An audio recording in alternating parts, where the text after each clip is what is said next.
The Memoirs of Sherlock Holmes, by Sir Arthur Conan Doyle. The Musgrave Ritual.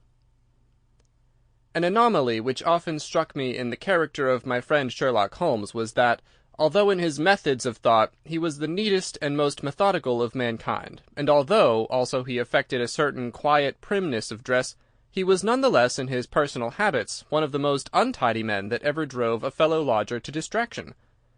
Not that I am in the least conventional in that respect myself. The rough-and-tumble work in Afghanistan, coming on the top of a natural bohemianism of disposition, has made me rather more lax than befits a medical man.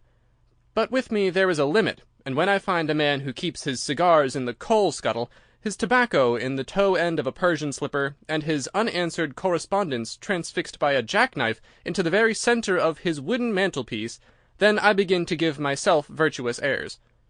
I have always held, too, that pistol practice should be distinctly an open-air pastime, and when Holmes, in one of his queer humours, would sit in an arm-chair with his hair-trigger and 100 Boxer cartridges, and proceed to adorn the opposite wall with a patriotic V.R. done in bullet-pocks, I felt strongly that neither the atmosphere nor the appearance of our room was improved by it.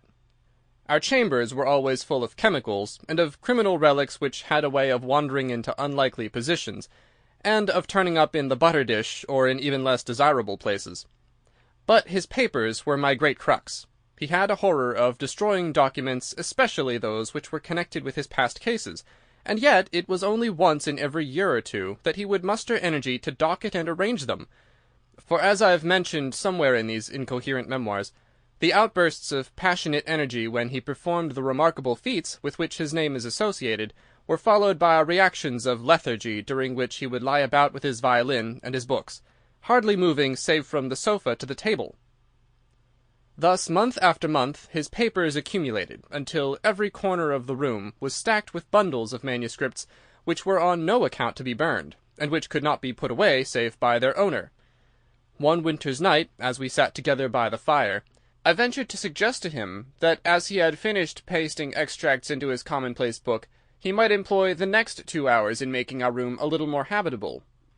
He could not deny the justice of my request, so with a rather rueful face he went off to his bedroom, from which he returned presently pulling a large tin box behind him.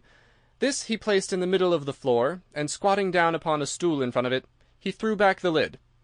I could see that it was already a third full of bundles of paper tied up with red tape into separate packages. "There are cases enough here, Watson," said he, looking at me with mischievous eyes. "I think that if you knew all that I had in this box, you would ask me to pull some out instead of putting others in." Sample complete. Ready to continue?